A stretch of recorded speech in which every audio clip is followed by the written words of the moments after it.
Hey friends, I wanted to share with you how I find my boondocking spots and why.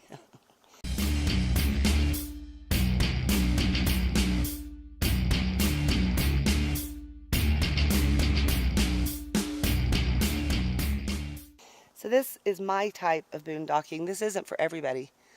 Lots of people just want a nice level spot in a parking lot and they're perfectly fine with that. But this is just what I try and find whenever I'm out looking for a boondocking spot. I've spent a lot of time in the Lincoln National Forest here in New Mexico growing up, so I kind of already know of a lot of spots like this. So I highly encourage you to just, get out there and travel around and see what you can find. Find your perfect spot. But I'm going to show you a couple of tips on ways to help research spots like this. Because, this isn't going to be on freecampsites.net or anything like that. No. Places like this you just kind of have to find. I'm going to tell you the grim reality of van life too, guys. When you're camped in a place like this, see that mud? See a little place where I can wipe my shoes? See my rug? Yeah, that's the grim reality. No matter how hard you try to keep it clean, that's going to happen sometimes. So I wanted to show you where to start when trying to find a good boondocking place. First of all, you just pull out an atlas, pick a state that you want to go to, and maybe start with the green spots. A lot of times those are going to be public land. So if you pick an area you like, then you research it a little closer.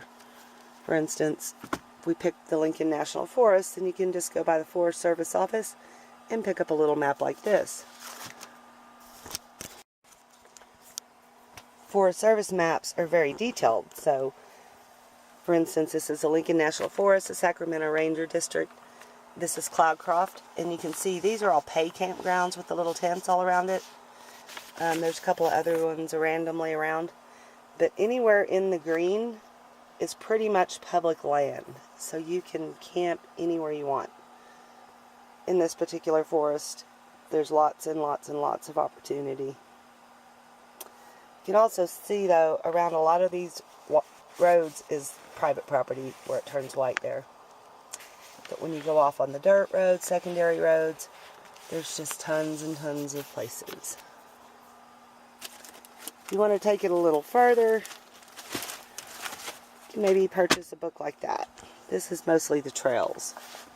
A lot of times there's camping at trailheads and things like that, so it's another good resource.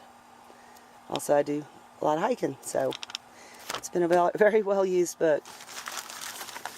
Also, something else that I picked up at the ranger station back in 2002, and I don't think it's been revised since. This is some of the more popular hikes. It tells you a little bit more about them. It's a real easy sheet to glance at in case you want to plan a hike. So those are ways to do that. At least that's how I do it. I just do a little research.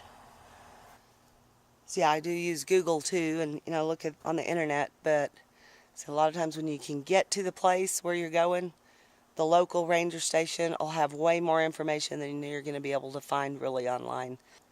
At least that's been my experience. Anyway, just wanted to share that with you guys. I really appreciate you coming along on this little camping trip with me. It's been a great time with RVGal and Vicky VanGo.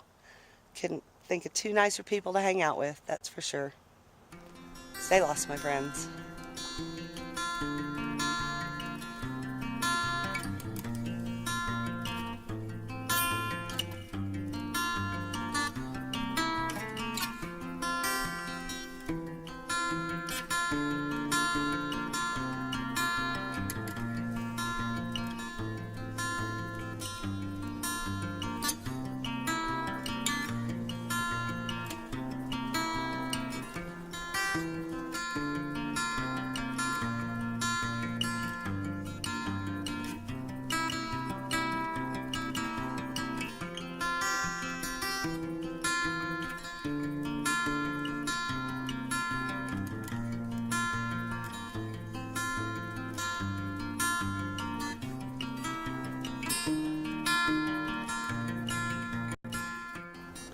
This guy's driving by me looking at me like, what are you doing?